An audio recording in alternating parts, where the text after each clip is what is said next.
I realized that I've been making a lot of videos where I talk about different theological schools or ideas within Islam or the Islamic religion, but as the viewer Noah Hasia pointed out, I've never actually made a video where I explain these schools or these ideas thoroughly. So here's that video. Islamic theology and Kalam is a very broad subject that would really take a whole series to go through properly, so this video will only focus on the early development and the very early schools and movements within the Islamic theological tradition. And as you will soon find out, as with most other subjects that we discuss, there's a lot of diversity at play here.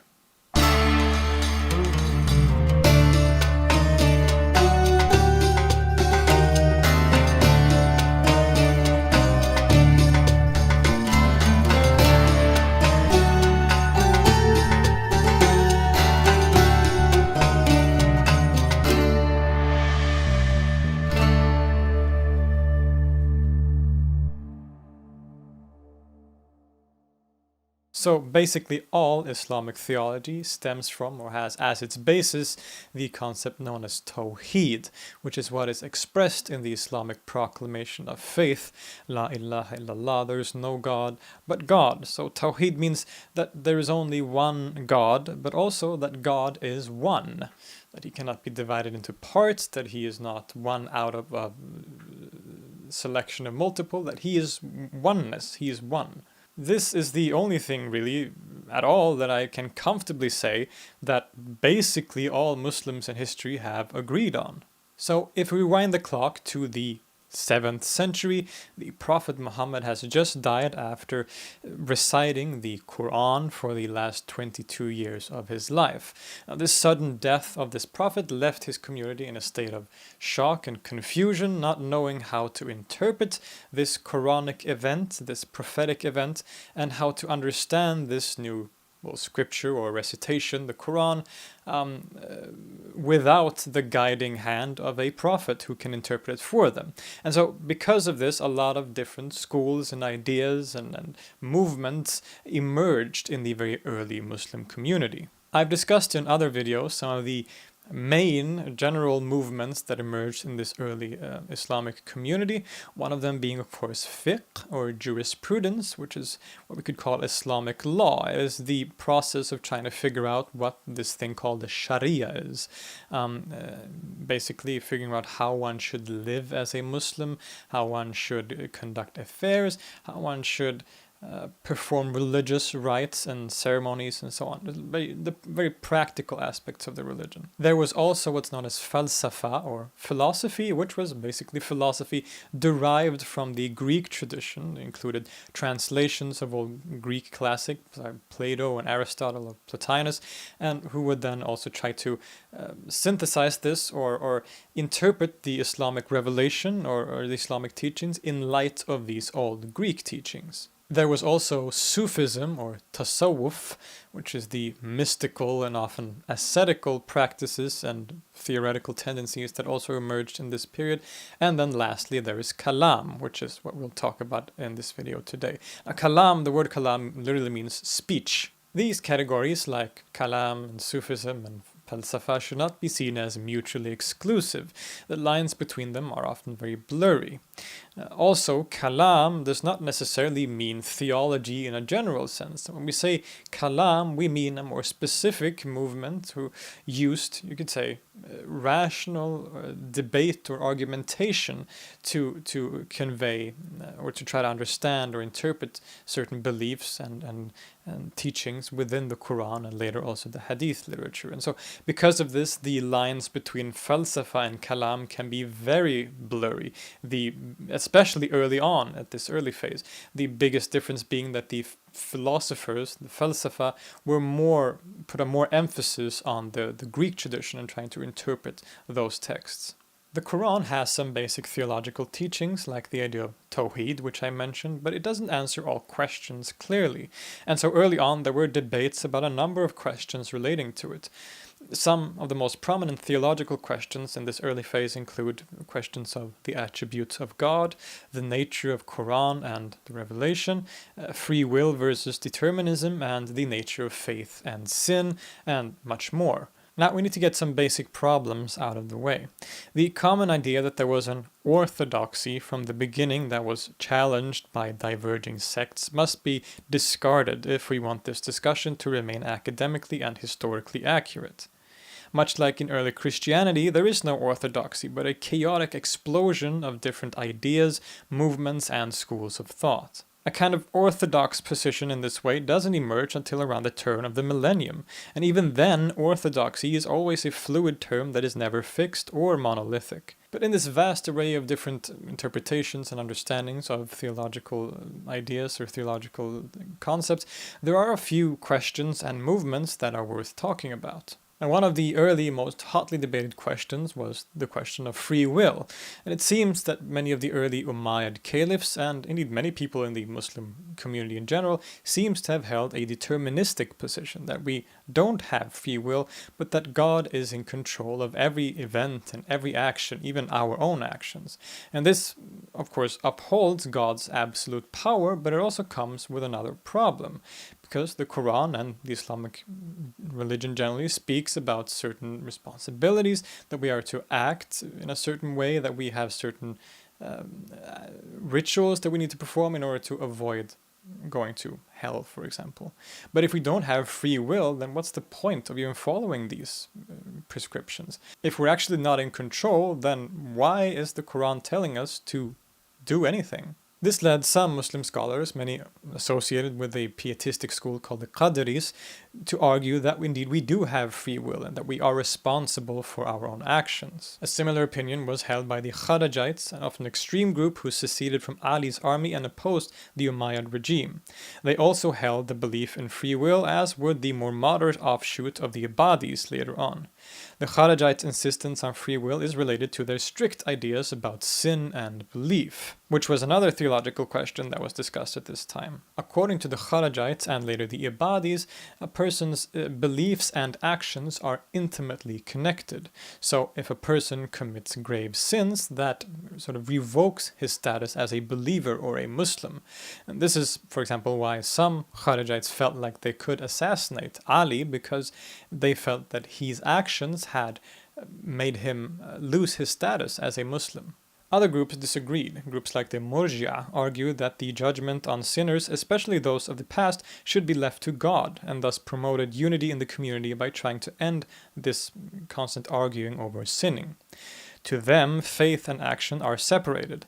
Faith is something that is completely internal and can only be expressed verbally, whereas actions can only indicate one's beliefs but don't have a direct correspondence. In the words of Khalid Blankenship, quote, "Thus bowing to the sun or to an idol could only be an indication of unbelief and not unbelief in itself.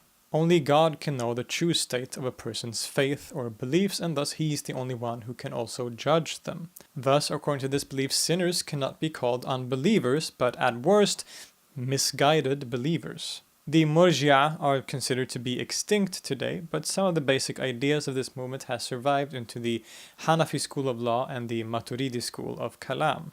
Other questions which were discussed include the question of hell or the nature of hell. Some believe that hell was temporary and that everyone would be allowed into paradise eventually, while others saw hell as eternal. We also have debates regarding God and his attributes, as well as the nature of the Quran and Revelation, which I'll return to soon.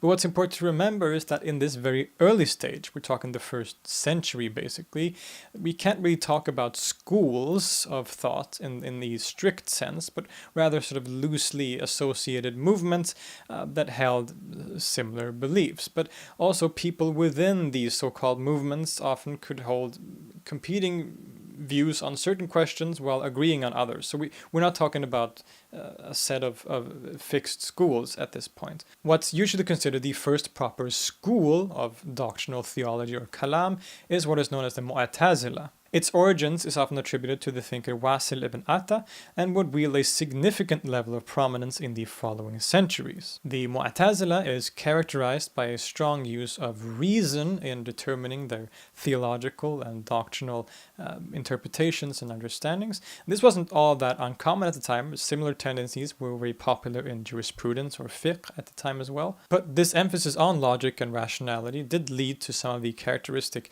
teachings of this particular school. Firstly, the Mu'tazila were strong supporters of free will. God creates human beings with the ability to choose and to act.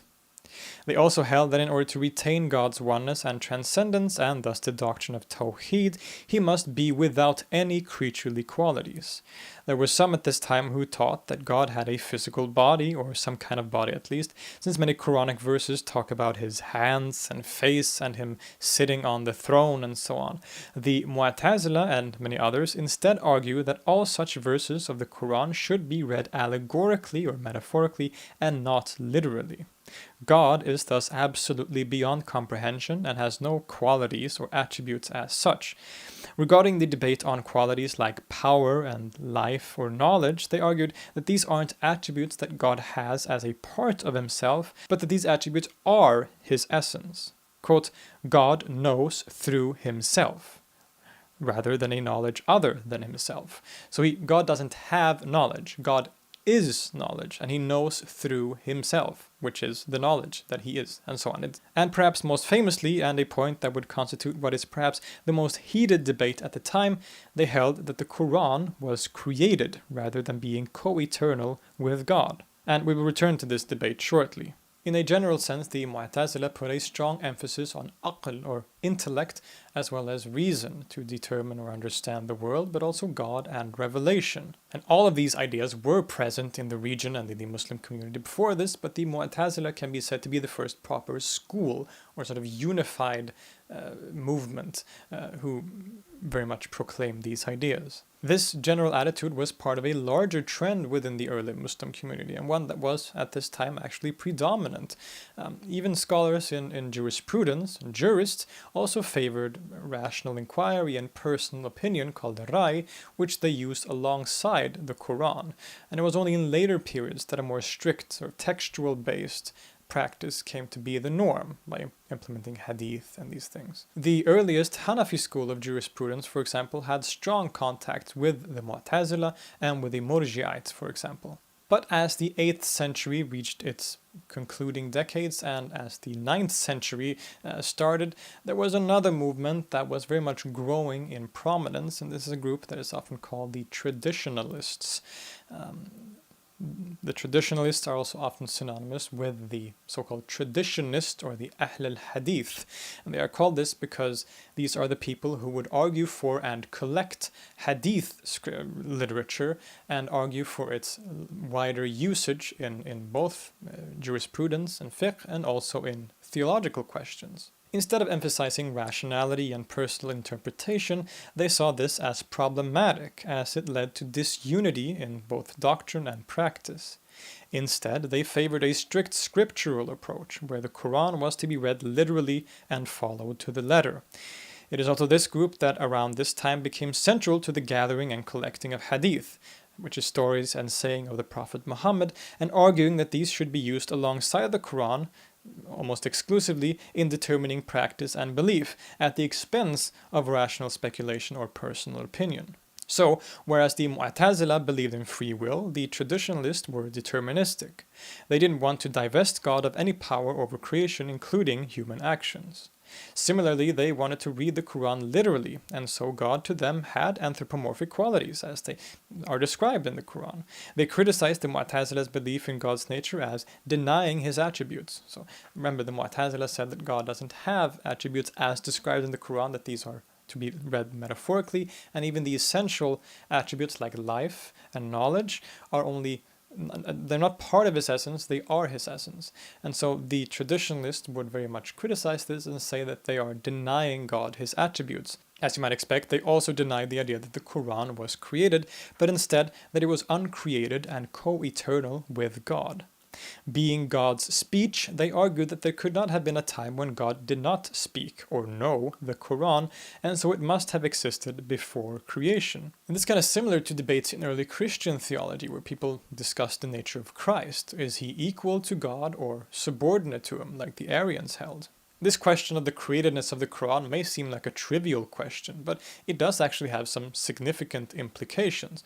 Some would argue that if we say that the Quran is created at a specific point in time, then this seems to mean that it was also catered to a specific audience.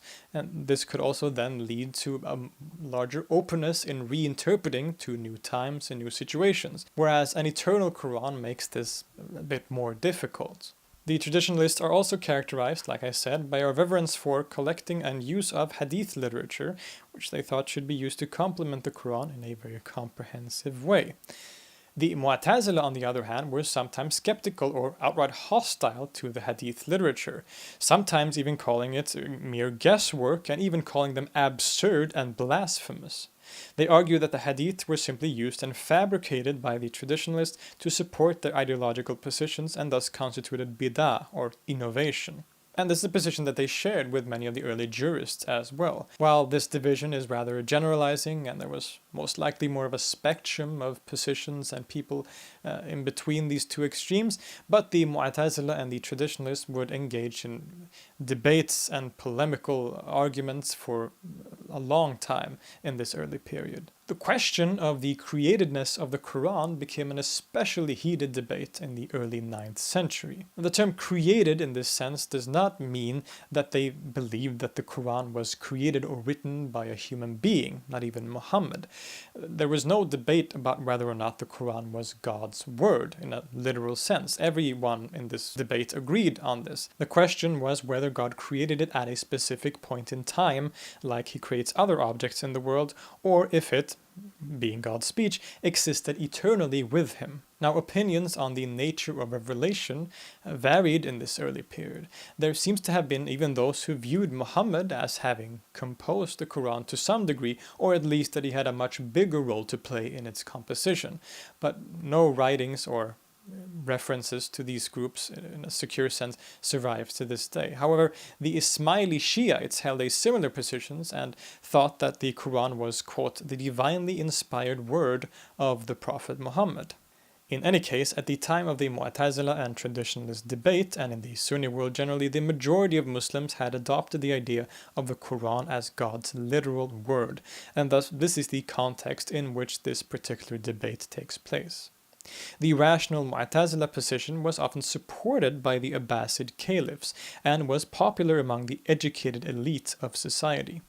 By the time of Caliph al-Ma'mun, it was even adopted as a state doctrine. The question of the createdness of the Quran was especially important for al-Ma'mun and his supporters at this time, and since the traditionalists were growing in popularity, this led to an infamous episode that is often referred to as the Mihna, or the Inquisition.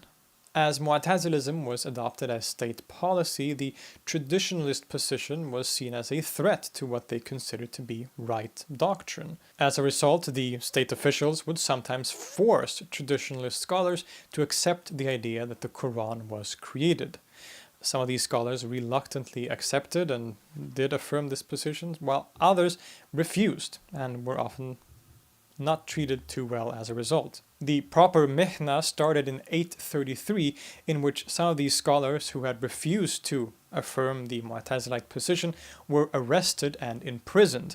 And these scholars included the very famous scholar and hadith collector Ahmad ibn Hanbal, who is the namesake of the Hanbali law school. He has become significant later on as the kind of arch traditionalist who is the face of this whole movement. As I said, he's also the founder and namesake of the Hanbali Law School, which is often considered to be the most strict and conservative of all of the mainstream schools. And when we talk about traditionalist theology, it is sometimes known as Hanbali theology.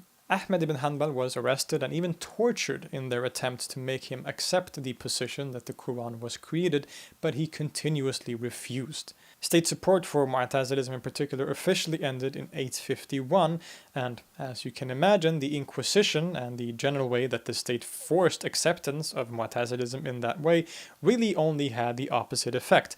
It really completely backfired on them. Ahmed ibn Hanbal and others who had been imprisoned or tortured became like martyrs for this movement, which only increased its popularity in the wider Muslim world. They were seen as heroes who stood up for their beliefs, while the caliphs and by extension the Mu'tazila, were suddenly associated with oppression and persecution. Thus, sometime in the 9th century, the traditionalist position started to gain the upper hand in the Sunni world, both in terms of theology and jurisprudence. The use of hadith as a primary source of law and practice, which had been so criticized by some Mu'tazila and earlier jurists, was given a prominent role as second only to the Quran, and even as an essential part of revelation by traditionally oriented thinkers like Imam al-Shafi and Ahmad ibn Hanbal, which then became the norm for all Islamic law. In theological matters, similar tendencies took place. The triumph of the traditionalists can be attributed to, as we have seen, social and political factors, but also likely the fact that the more literal interpretations appealed to a more general mass of people who viewed God as a personal being rather than some more abstract concept. However, the positions of people like Ahmad ibn Hanbal were often considered extreme even by more conservative scholars. So a pure traditionalism or Hanbalism didn't survive for too long as a widely accepted doctrine. A kind of compromise or synthesis was needed here. In a way, this compromise came with a scholar and theologian by the name Abu al-Hasan al-Ash'ari. He was originally a Mu'tazilite, but at some point in his life made a complete turnaround and became a Hanbalite. From that point on, he would attempt to apply the argumentative approach of the Mu'tazila and apply it to the Hanbali position, and through doing so created a new school, which is called Ash'arism, or the Ash'ariyya. And from this point on, Ash'arism would become the most popular and widely accepted theological school of Kalam throughout the Sunni world.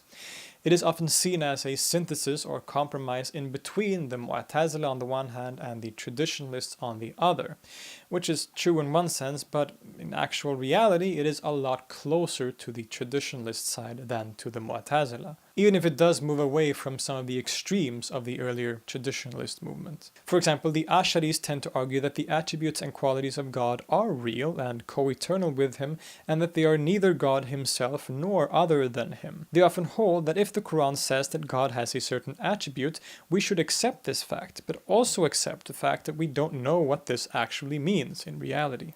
In a similarly compromising fashion, they hold a middle position regarding the createdness of the Quran. The Quran in its essence is uncreated and eternal, but when it is formulated in letters and sounds, it becomes created. Humans also have a certain degree of free will, but all options are created by God, so it is a limited kind of free will. Being a Kalam school, they also accepted the practice of Kalam, whereas the traditionalists were often hostile to this practice altogether. Very famous thinkers like Abu Hamid al-Ghazali and Fakhruddin al-Razi were Ash'arites, and it would generally hold a prominent positions among Sunnis, especially those from the Shafi and Maliki law schools. The Hanafi law school, however, has often favored another even later school of Kalam known as the Maturidi school, named after Abu Mansur al-Maturidi.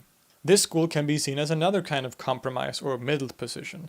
They are closer to the Mu'tazila than the Ash'aris are and have taken some influence from the previously mentioned Murji'ah movement. Particularly the idea that faith and actions are unconnected, and thus only God can truly know and judge the faith of a believer. In the Maturidi school, faith doesn't decrease or increase based on actions, and in this they differed from the Ash'aris. They also held that fascinating position where the human being can rationally determine what is right or wrong in terms of ethics, and in that sense does not necessarily need revelation to tell them what is right and wrong. Which, of course, shows you that they were very strongly rationalistically oriented. As I've said, the Hanafi school of law often adopted the Maturidi school to a large degree, and this school became very prominent during the Ottoman Empire, especially when the Hanafi school was kind of official state policy. So this is the basics of the Sunni world. The Shia, however, are quite different. In a generalizing sense, the Twelver and Zaidi Shia have actually adopted the Mu'tazila as its main school of Kalam historically, in various forms. On the other hand, the Ismaili Shia have their own unique perspective, which is heavily influenced by the Greek Neoplatonic school in a very direct sense. Again, in the words of Khaled Blankenship, around the turn of the millennium, quote, the Muslim world had begun to settle on several defining and immensely enduring doctrinal alignments that have not been substantially altered since. The Ash'ari, Maturidi, and Hanbali Sunnis, two varieties of Mu'tazilism among Twelver and the Sa'idi Shia, the Neoplatonism of many Ismaili Shia, and the Ibadi doctrines among the residual Kharijites. I find this a bit generalizing, but it is a good starting point to understand the different schools or positions within different branches of Islam. Important to remember is also that the difference between Kalam and Falsafa, philosophy, is often very blurry, and the two were often very inspired by each other. I haven't talked about any of the Muslim philosophers in this video, but their writings and ideas very much inspired the Kalam scholars. Their ideas and language had a lasting impact on Kalam theology generally. Some theologians violently opposed philosophy or falsafa, while others were more accepting and adopting it. It is sometimes stated that by the time of Al-Ghazali, and when he wrote books like The Incoherence of the Philosophers, this represents a triumph of Kalam and theology over philosophy. But this isn't really that accurate. Not only did falsafa survive in a direct way in the Persian world especially, but the falsafa tradition and its ideas had been used and incorporated into Kalam argumentation, and thus also survived indirectly in that way too. And even though I have painted a picture which indicates that by the turn of the first millennium there existed clear schools of theology that were followed by certain groups, we must remember that these are all huge generalizations. Neither the Mu'tazila, the Asharis, or the Maturidis are fixed institutions, but theological debates have continued even to this day regarding various subjects of theology. It is an ever-evolving tradition. We have also seen a kind of resurgence of the Mu'tazila in the Sunni world in the last century or two, with the appearance of what is often referred to as Islamic modernism and their adoption of Mu'tazilite ideas, which is often called Neo-Mu'tazilism. Basically, a lot more happens from the Middle Ages forward, but in this video I have focused on giving you an introduction to the very early centuries of this development to give you a basic understanding of the origins. I hope this video has been educational and interesting, and I would love to keep this discussion going in the comments. If you want to support this channel, you can of course like the video and subscribe, but you can also support me monetarily on Patreon, so I'll leave a link to that in the description if you're interested. I would also like to thank everyone who has chosen to become patrons thus far, and your support is of course immensely appreciated and inspires me to keep working. I'll see you next time.